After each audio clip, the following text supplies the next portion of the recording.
Hello. Hello. Right. Yep. Oh, so okay. Okay, so it is Pika. Obviously, this matchup is very infamous in the Smash community. Yeah, this is one of those ones that, like, literally since probably Melee has been considered impossible, and that's, like, at Ganon's peak and Pika's probably plateau.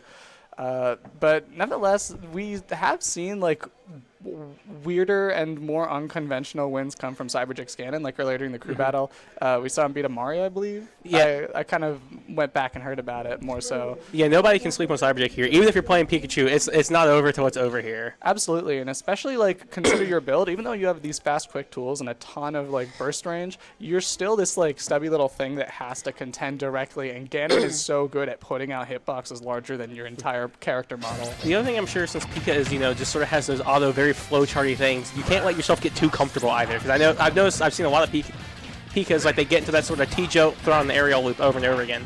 Ganon has mad big hitboxes, so if you get complacent, Ganon's going to eat you alive. Oh, absolutely, and to be honest, we're not seeing that as much here, but, like, despite the fact that the Pika has certain... Oh my god. Oh, well, there it is. I opened my mouth, that's my fault. But that's sort of, I feel like, going to set the page a bit for the match. So far, what we've seen is, like, Jick sort of, like short hop a little bit, or try and read him with a grab or side B. But, like, the main thing is these jumps, right? Because whenever he jumps, he's always scouting a whiff move. And, like, over and over, we're seeing these big hits come together. This is that conditioning Stock 1. Stock 1 was playing a little more patient right there. You can see the damage he got there was mainly from first stock. So after that, conditioning him into shield, because Ganon's scary, and that's cost this Pika fan quite a bit. Absolutely. Oh, the reverse temper up air. That means that... I thought the uppie was coming. I did a little bit too, but I don't think... yeah, that's got it. Good mid in forward air. That's definitely, I think, with the Pika fan's going to want to go for a bit more of that, like, old edge guarding stuff. But just those safe hits to get him off stage, grab him. That's what you want. Pika has those nasty grab confirms. And up air across the stage. That's what you want to do. Just get him out of there as quick as possible and just edge guard the living bejesus out of him. Yeah. Going high. Oh.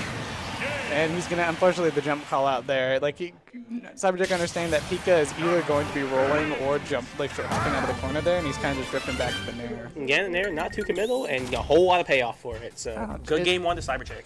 Very good game one to CyberJick.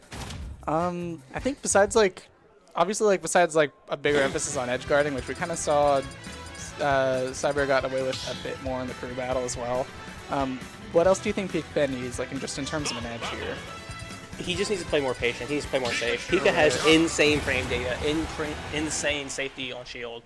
I don't know most numbers off the top of my head, but I know all of them are at least -10. So, like, which Ganon has nothing that's frame 10 or faster. So, literally very true. I think maybe his jab. Oh no, you got Ganon jabbed out of shield. Like, what you gonna do? Yeah, but nevertheless, yeah. So far, I think. This stage, I know that it's one of those ones where especially if you're playing for center, like, those Ganon down Bs, like, they're really easy to, like, sweet spot and get the cancel off the ledge. And that just means that, like, your threat range has been extended by, even if it's not the safest first option, your threat range is still extended by a lot. Because you're going to have to really play around that, I think. Absolutely. We're seeing again and again calling out that jump with this sour spot in there. He's got to be more careful there. Whoop. Yeah, that's the thing. The grounded whiff, like, I think that we can also... Here it is. That one hurts. I think that picking your jumps is also really important here, just because, like, we're seeing CyberJick get a lot of these, like, whiff punish aerials, and a lot of that is against grounded stuff. So, like, a rising aerial from Pika probably could snuff out a lot of canister. There it is. That's what we were saying. That's what Pika fan needs. Just 3 of those, and you are golden against Ganondorf. He cannot do anything about that. You're right. That was really good. No. Yeah, CyberJick looking for his opening a little bit more carefully here. Good dash check there. Unfortunately, does not get the follow-up off of it. Ooh, yeah. I don't like that sword. Oh yeah, no, the first few frames coming out. It's like, oh god, there we go. Is this how I die? Is this the end? Unfortunate SD there. That's very uncharacteristic of someone. It'll happen. It's especially if you fall without, like, landing on the ground. Like, that is actually a deceptively long animation, and sometimes it just puts you out of range. For sure. Yep. Trap. There it is. That not even an edge trap, just hit him.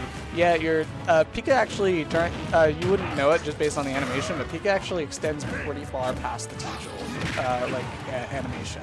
Interesting, I did not know that. The hitbox is a little bit actually above, I think, because like Pika swishes into these weird lines almost. Like I think the hitbox is actually just like a little bit above. And there's that whiff punish from the aerial and cancel. See it? All right. Oop. Good attack from Pikafan. However, this is very dangerous percentile for both players. Absolutely. So Pikafan actually has a couple moves that'll send right off stage, and that activates. Oh. Make that good recovery. I know Pika's recovery is very hard to master, but same as last time. Yeah, it's the. I think that seeing the Nair whiff, you think you're safe to come out, but you do fall with a hitbox a bit there, and that hitbox is still going to kill a lightweight. It lasts for 2 billion years and then some. So I gotta say that second game went much better though. For sure. Nonetheless, good 2-0 towards CyberJick. Absolutely. Now.